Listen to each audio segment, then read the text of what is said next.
ఆ ఇద్దరి చేతుల్లోనే మోడీకి కష్టమేనట. Congress post viral. దేశవ్యాప్తంగా లోక్సభ ఎన్నికలు ముగియడం, ఎన్డీఏ కూటమి తిరిగి అధికారంలోకి రావడం తెలిసిందే.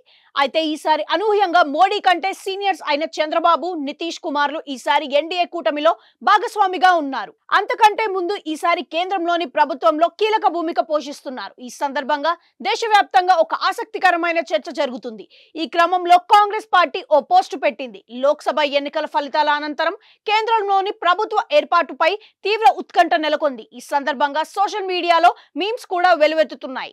ప్రధానంగా ఈ ఎన్నికల్లో ఏ పార్టీకి మెజారిటీ రాలేదు. బీజేపీ అతిపెద్ద పార్టీగా అవతరించినప్పటికీ ప్రభుత్వాన్ని ఏర్పాటు చేయడానికి ఎన్డీఏలో అన్ని పార్టీలు, ప్రధానంగా చంద్రబాబు, నితీష్ కుమార్ల మద్దతు అవసరం పడింది.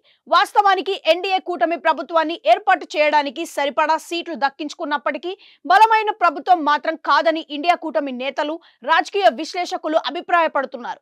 ఈ సమయంలో సోషల్ మీడియా వేదికగా కాంగ్రెస్ పార్టీ ఒక ఇమేజ్ ను షేర్ చేసింది. అందులో నితీష్ కుమార్, చంద్రబాబులు మోడీని చేతులు పట్టుకొని ఒకరు ఒకవైపు, మరొకరు ఇంకోవైపు లాగుతున్నారు. ఈ ఫోటో నెట్టింట వైరల్ గా మారింది.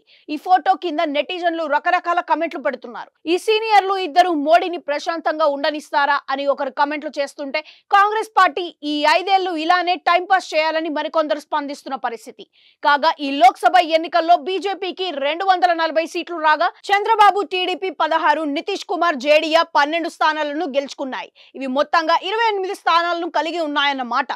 ఈ నేపథ్యంలో ఎన్డీఏ ప్రభుత్వం ఏర్పడితే అందులో టీడీపీ, జేడీఏలదే పెద్ద పాత్ర కాబోతుందని అంటున్నారు. మరి ఏం జరుగుతుంది, ఎలా జరగబోతుంది అనేది వేచి చూడాలి.